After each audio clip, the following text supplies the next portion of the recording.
I told him that was probably more fun. Yeah, probably.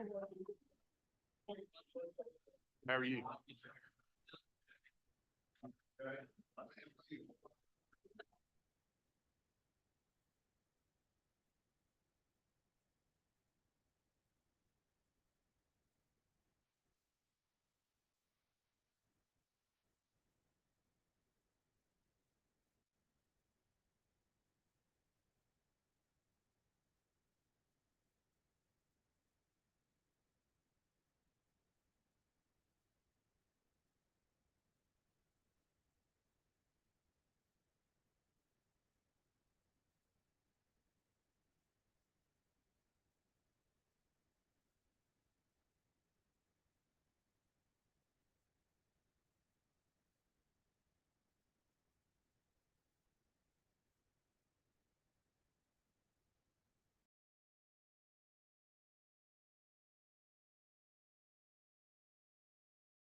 Good evening.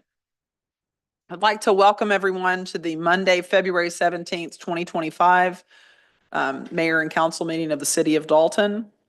A quorum is present, and we will ask at this time that Mr. Lama lead us in the pledge.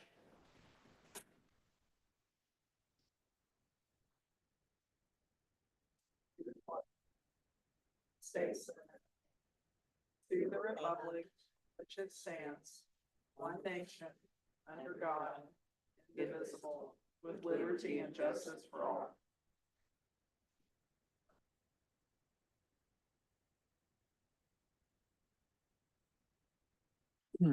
Council members, you have before you an agenda. At this time, I will entertain a motion.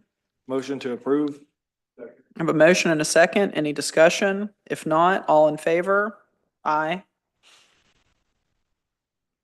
Okay, do we have any public commentary this evening? Okay, looks like we have two visitors this evening from out of town, maybe. Glad you guys are here. First presentation will be the Dalton CVB report. Margaret?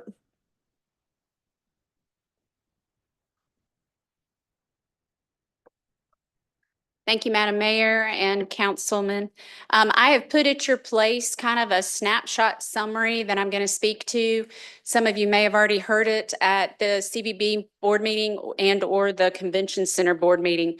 But what I really want to put in front of you tonight is just the levels of growth that we have seen between 2023 and 2024 from our marketing grant and the bigger picture economic impact that the community saw, to growth on all fronts, from attendees at our freight depot downtown to our Tunnel Hill campus in Tunnel Hill, Georgia. So we continue to see growth, and that's our goal, obviously, for this next year, is to continue with said growth. On the back of that sheet, you will see the Convention Center, 2023 to 2024. There too, you will see growth in our revenues generated from in the year, for the year, meaning in 2024, to future years, and then of course in new business. We also saw growth where it's a bigger picture, meaning that the reason that those people are in our community is because of events at the convention center. So it is, one of the leading economic generators, engines, if you will, for our community. So I just wanted to share that growth with you and put that in front of you. That is our goal. We hope to continue that for 2025. Does anyone have any questions of Margaret? Not, thank you very much. Thank you. One thing that would be helpful, I think, for the taxpayer to be aware of is the percentage of revenue that we take from hotel motel tax and how that offsets the burden that our property taxpayers have. So I think it really puts it front and center and understands what an important thing our visitors are to us. Yes, and in 2023, it was around $300 in what we call savings to our taxpayers. We've increased that revenue for the community, so we're thinking that, 2024 numbers are going to be just slightly higher. So yes, that's what our goal is to ease the burden on our community. That's awesome. Thank you. Okay, next we have council members. You have before you minutes of the mayor and council meeting of January the 21st. This time I'll entertain a motion to accept, or if there are any amendments. Second. Any discussion? If not, all in favor? Aye. Under new business, item 3, pyrotechnic, fireworks contract for the 4th of July show. Steve? Good afternoon, Mayor and Council. Yes, we're looking for approval for the submitted bid for our annual 4th of July show. They have been a fireworks show provider for the last several years, and they are the sole bidder. The bid price is within the budget of our fireworks show at $35,000. And I mean, as you can see, they do give a good breakdown on what that looks like on the number of shells and how they're shot. But overall, it'll be a good 20 to 25 minute show that what we're used to. So. Do we have a date yet on which night we'll actually do the fireworks? Is it going to be on the 4th? Yes. Okay. Yes, I know some years it's been different, but no, it'll be on July 4th. okay. And you asked Councilmember Farrer the location? Yes. Is it my understanding that we're going to move the location back really to where it used to be near the John Davis Park, gonna shoot off from the fairgrounds? Yes, sir. What we're looking at is, the fireworks will be shot from the fairgrounds. The best view that we would have as far as what we would consider our 4th of July celebration would be from the John Davis. And obviously that building won't be done, but we've looked at the restrooms. As long as that restroom for the bathroom's built and we have access to it, we'll have as many restrooms in it that we would up at Heritage Point. And so Heritage Point will still be there to be used by the community. But as far as our celebration and what we do, we will do that at James Brown to kind of take it back to back there and have that celebration where it used to be. I think that'll be excellent. It'll get it back really into the middle of the city. You'll have 10 different ways to get in and out instead of one way to get in and out. Could be great. Yes, sir. We look forward to having it back over there. I know we've had a big cry from the community for that for the last couple of years, so. Are there any questions of Steve? If not, I'll entertain a motion. Motion to approve. I second the motion. Is there any discussion? All in favor? Aye. Any opposed? Thank you. All right, item number 4, amendment number 1 to A1A document B101 2017 KRH Architects for new artificial turf infields for Al Rollins Park. Yes, well, we're looking for approval to actually change, to have a change order on that document. Right now, it only states, turf, and what we're wanting to do, is look at a full renovation of the park, and look at, upgrading the drainage around the fields, on the infields. And then also, we do not have any ADA compliant restrooms down there. So we're looking to add at least 2 ADA restrooms there. And we're also are looking to upgrade some parts of the building. And some of that may include with the ADA restrooms. But just looking at that whole park as as far as the baseball complex with the fields, inside the fields, the fence fields, so that we can kind of take that park back to what it was and have a park that we are proud of and not just the turf fields. So. And if I could, this clarifies also that the turf would be done at a later date, not as Yes. part of the scope of this project. And that was a conversation held in conjunction with the Rec Commission, and Yes. they support this change, from what I Yes. understand. Yes, we went over this 2 meetings ago with the rec board, and again, where we're sitting with funds, don't know if we would have the funds to be able to do the turf and everything else we're looking at. So what we're wanting to do, all the drainage that we will do for this project, we will be able to then come back and put artificial turf later. This drainage is going to have to happen whether we do the turf or not. So, but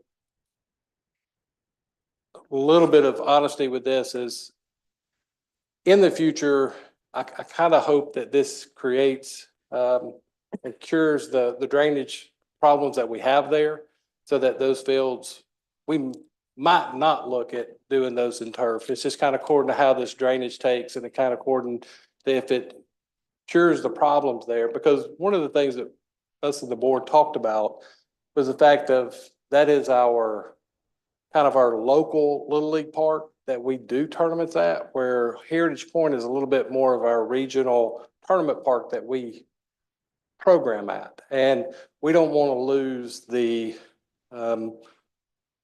what Al Rollins has meant to this community for so long. And we don't want to lose that hometown feel of that baseball complex down there. So if this drainage works and it solves our problems, I don't know if we would ever really want to go back and do the turf, but it does leave that door open that if this doesn't solve these problems, that we would be able to come back and do the turf, and hopefully that would create the environment that we're looking for.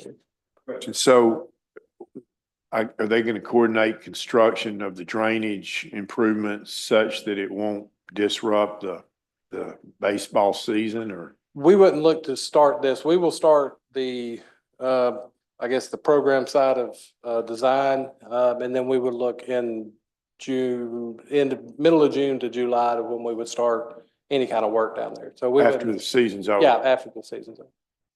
Or the local season? Local season, yes, sir. Any further questions of Steve? If not, I'll entertain a motion. So move. I have a motion and a second. Any discussion? If not, all in favor? Aye. Aye. Any opposed? Okay, thank you. Next is the number 5 professional services agreement with Concert America for Mill Line Extension Phase 2. Yes, we're looking for approval for the agreement with Concert America to perform the design work for the mill line extension. from basically the Paul Belt Trailhead to the intersection of Hawthorne and Hamilton Streets. This is in, this will generally follow the modified Route H that the Mill Line Committee kind of, everybody agreed to. This would, the project will have 7 tasks. 1 would be conceptual planning phase, 2 data collection, 3 preliminary plans, 4 right-of-way plans, and final utility coordination. Number 5 being the final plans and 6 being our construction documents, with 7 being the project bidding. So Consor America will be completing this project in 12 months from the receipt of notice. Anybody got any?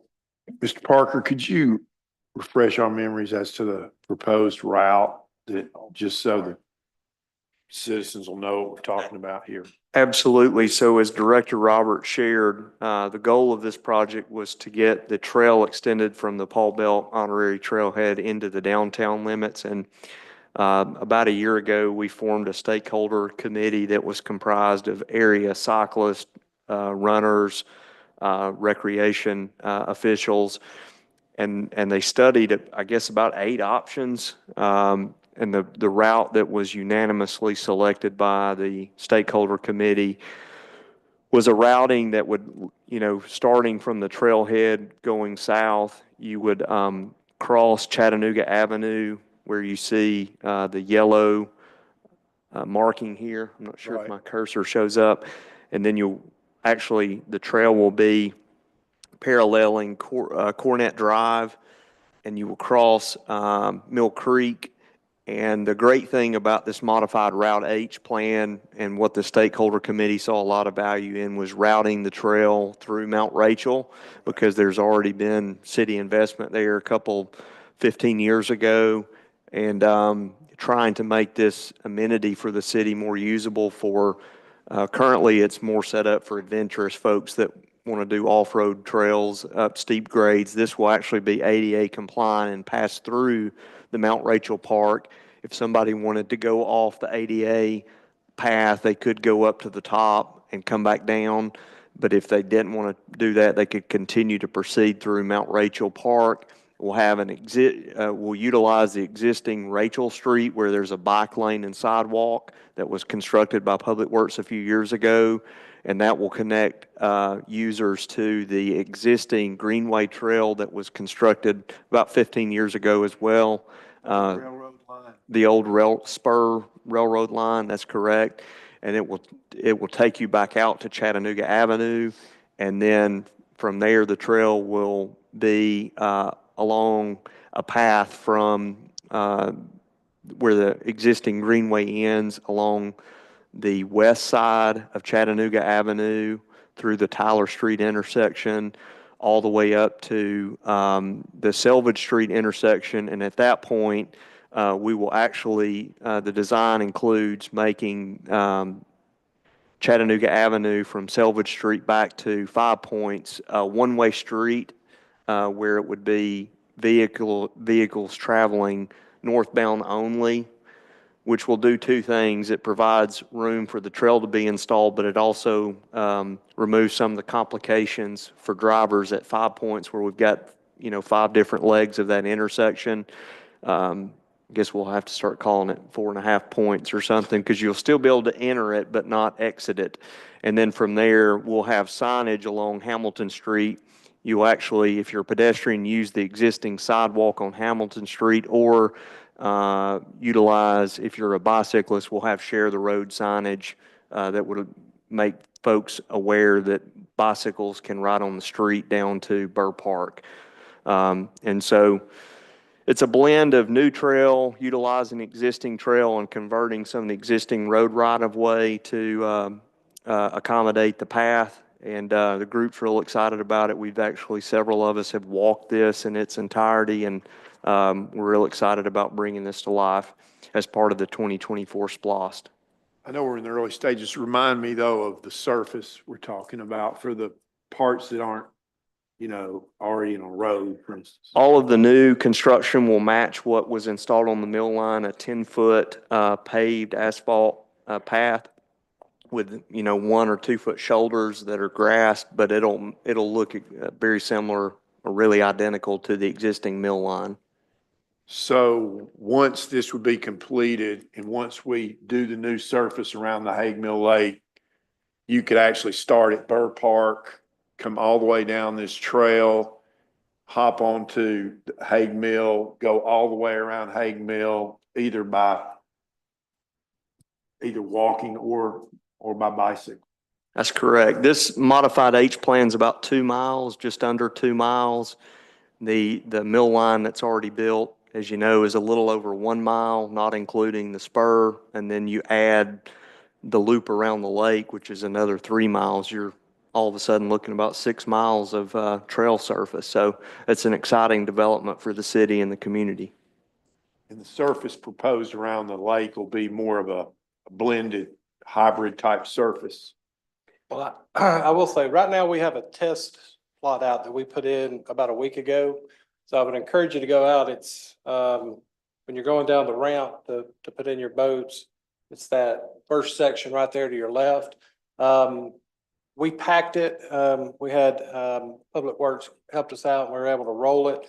But I went back last week after it rained just a little bit, held up really well. And then after all the rain that we got this weekend, we had no wash. So it's held up very well. So I'd encourage you to go look at it. And I mean, if it's kind of what we want to do to move forward, I think it is a trail blend from a company called Rockmark Granite, but it's a trail blend that is ADA compliant and it's packed nice and it stays pretty firm. So would it be fair to say that it's similar to like a fire service road that you could do some good bike riding, but it's not, It is. but it's much nicer It than still has a little bit of a cushion to it, but Okay. it's still firm enough that it doesn't loosen with the bike tires. So it's great. kind of it's just what's called an ADA trail blend. So Are there any other questions of Steve, Andrew on this? If not, I'll entertain a motion. Motion to approve. Second. I have a motion and a second. Any further discussion? If not, all in favor? Aye. Aye. Any opposed? Okay, thank you. thank you. Item number 6, 3-year contract with Imperial Landscapes, Inc. at Dalton Municipal Airport. I've got this one this evening, Madam Mayor and Council. As you know, in a lot of our mowing services for the city, the city puts out bids for these various contracts and they're on different schedules.